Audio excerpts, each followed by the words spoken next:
What is the situation about ad block? Should people be concerned about it? What is going on? Well, it's a major fear that I think a lot of investors have, and no less practitioners in the industry, is that advertising just won't be seen. And it's been brought to the forefront in recent weeks because of Apple announcing that it would make ad blocking all the easier in an updated version of Safari coming out. And the timing, of course, is fascinating in the context of Cannes. It's not intentional, I'm sure, on the part of Apple, but you have an industry coming together, and there's all sorts of bad things that the industry can focus on if it wants to. But the reality is that ad blocking in digital is probably overblown, as ad blocking concerns in TV were overblown. The reality is that if you look at TV, for starters, people will look at Netflix and say that Netflix, it represents ad-free viewing, and that's the way of the future.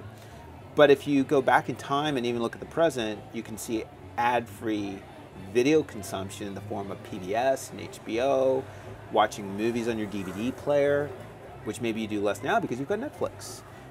But you look back over time and you can see about 15% of total video viewing in broad numbers was ad-free in the United States.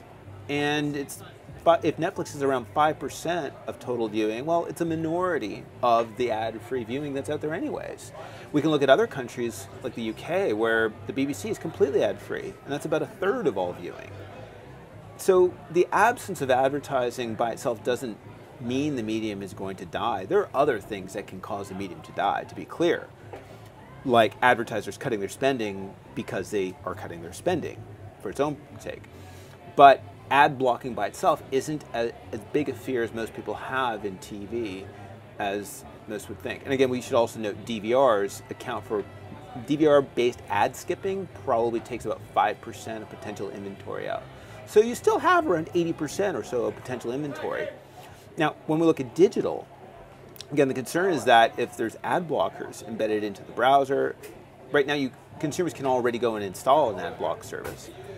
But if Apple makes it even easier, if Android follows suit, if all of a sudden you can avoid really intrusive ads in a mobile environment, is that a bad thing?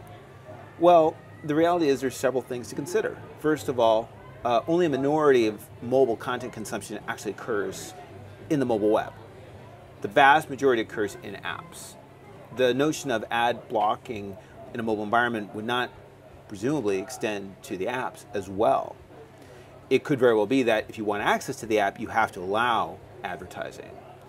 The second piece is that advertisers are increasingly looking at finding ways to embed their content into the publisher's content. We can call it native, call it whatever you want, but this is not anything that could be blocked by an ad blocker.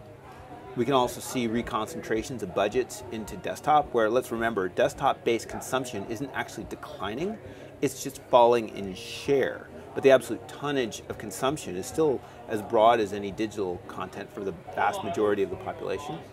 And this inventory is still there. So there's a bunch of reasons to think about that lead you to believe that ad blocking is not as big a problem as I think some of the worst case scenarios might have it.